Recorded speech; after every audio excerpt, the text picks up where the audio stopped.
Die Malerei von Carl Schuch ist eine Entdeckungsreise.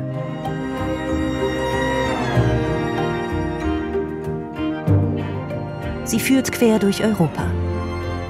Im Gepäck die französische Moderne. Der Kosmopolit Schuch schreibt in unverwechselbarem Stil ein eigenes Kapitel Kunstgeschichte.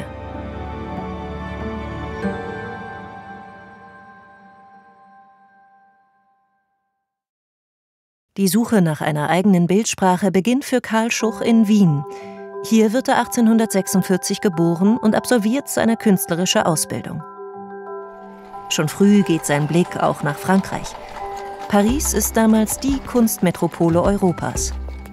Schuch ist begeistert von der modernen französischen Malerei, die sich den Regeln der Akademien widersetzt.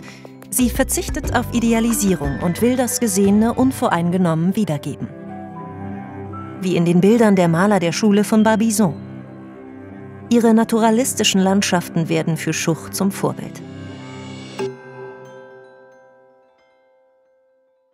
1869 verlässt Carl Schuch seine Heimatstadt und reist durch Europa. Ein hochgebildeter, vielsprachiger Mann auf der Suche nach einer wahrhaftigen Kunst. Schuchs Reisen führen ihn durch Italien, später nach Paris, Brüssel und Amsterdam und immer wieder nach München. Hier trifft er auf Gleichgesinnte. Künstler wie Wilhelm Trübner und Wilhelm Leibl, die seinen Wunsch nach Aufrichtigkeit teilen.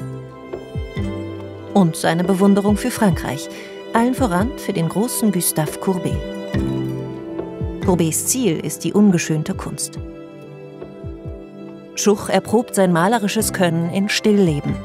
Das Obstmotiv, Äpfel und Birnen auf weißem Tischtuch, variiert er immer wieder, auch später in Paris.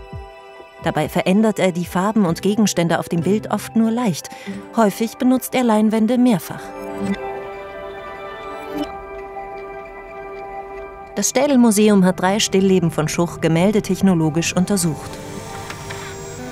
Die Ergebnisse zeigen, dass unter allen 3 Werken andere Stillleben liegen, die Schuch übermalt hat. Offenbar war der Maler ständig auf der Suche nach effektvollen Farbklängen und der gelungensten Komposition. Und es war ganz im Einklang mit dem Zeitgeist. Die moderne Kunst macht damals den Schritt vom Was zum Wie. Es geht weniger um das Dargestellte als um Farbe, Pinselführung und die Haltung des Malers.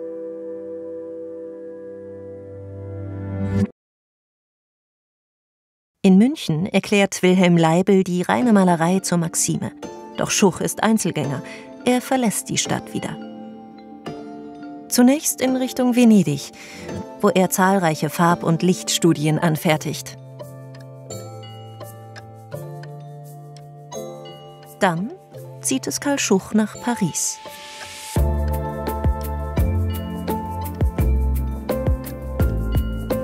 Endlich ist er im Zentrum des Geschehens. Allgegenwärtig in der Kunstmetropole Paris ist der Impressionismus. Schuch schätzt besonders die Gemälde von Claude Monet und Edouard Manet. Er bewundert sie für ihren lockeren, sichtbar belassenen Pinselstrich und studiert ihre Malerei genau. Manets ikonisches Spargelbündel inspiriert Schuch wohl zu einer Serie eigener Spargelstillleben. Jedes Bild transportiert eine eigene Farbstimmung, mal kühler, mal wärmer. Es ist Schuchs Versuch, einer damals neuen wissenschaftlichen Erkenntnis Rechnung zu tragen, dass es objektives Sehen nicht gibt. Wie Wirklichkeit erlebt wird, ist vielmehr individuell. Vieles beeinflusst die Kunst von Carl Schuch, zum Nachahmer aber wird er nie. Auch den Impressionisten schließt er sich nicht an. Nichts ist ihm so wichtig wie der eigenständige, aufgeschlossene Blick.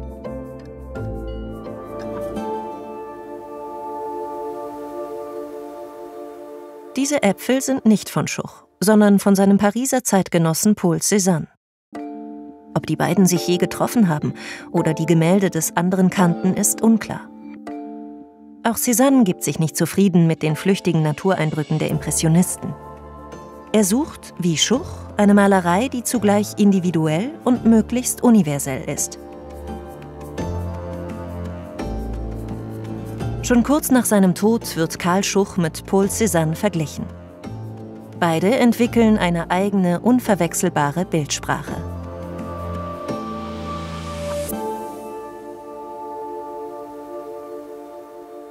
Schuchs eigentliches Anliegen bleibt das Malen von Landschaften.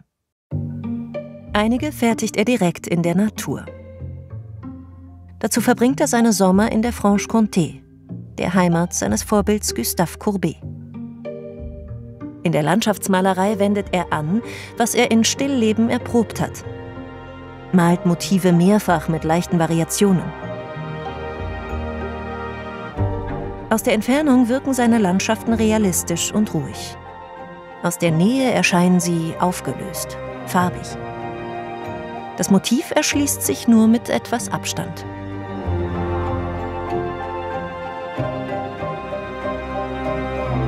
Carl Schuch war zeitlebens ein Suchender. Ein europäischer Kosmopolit mit unbeirrbarer Haltung.